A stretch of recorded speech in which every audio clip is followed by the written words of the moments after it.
नागपूर महापालिका निवडणुकीत युतीबाबतचा संभ्रम अद्यापही कायम. भाजप आणि शिवसेना नेत्यांच्या बैठका नाही. नागपूर शिवसेनेकडून 50 ते 60 जागांची भाजपकडे मागणी. गडचिरोली आणि आरमोरी नगर परिषद निवडणुकींचा रणसंग्राम अंतिम टप्प्यात. 4 जागांसाठी 19 उमेदवार रिंगणात. नागरिकांकडून निकालाचे अंदाज बांधणी सुरू. मुंबईत भाजप आणि शिवसेनेत 150 जागांवर एकमत. अंतिम निर्णय मुख्यमंत्री फडणवीस घेणार. महायुती मुंबईमध्ये 150हून अधिक जागा जिंकेल, अमित साठम यांचं वक्तव्य. पीपल्स रिपब्लिकन पार्टीकडून महायुतीच्या 7 जागांची मागणी. कोल्हापूर आणि इचलकरंजी महापालिका निवडणुकीसाठी मागणी मान्य न केल्यास स्वबळावर निवडणूक लढण्याचा व्हीआरपीचा इशारा.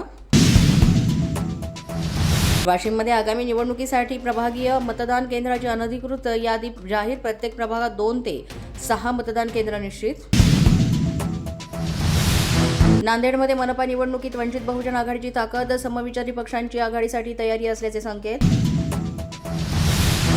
रेणापूर नगरपंचायत निवडणूक प्रचाराचा शेवटचा दिवस. भाजपकडून मतदारांच्या गाठीभेटी आणि कॉर्नर बैठकांना वेग.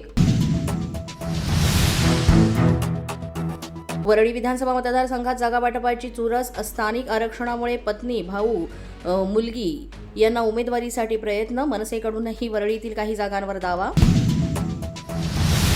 सोलापुरात निवडणुकीच्या पार्श्वभूमीवर भारत कम्युनिस्ट पक्षाकडून जोरदार तयारी सुरू.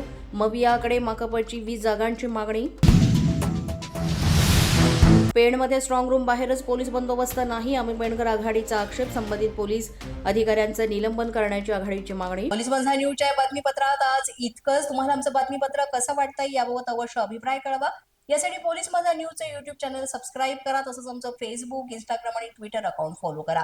अधिक माहितीसाठी आमच्या www.policemazanews.com या वेबसाईटला भेट द्या.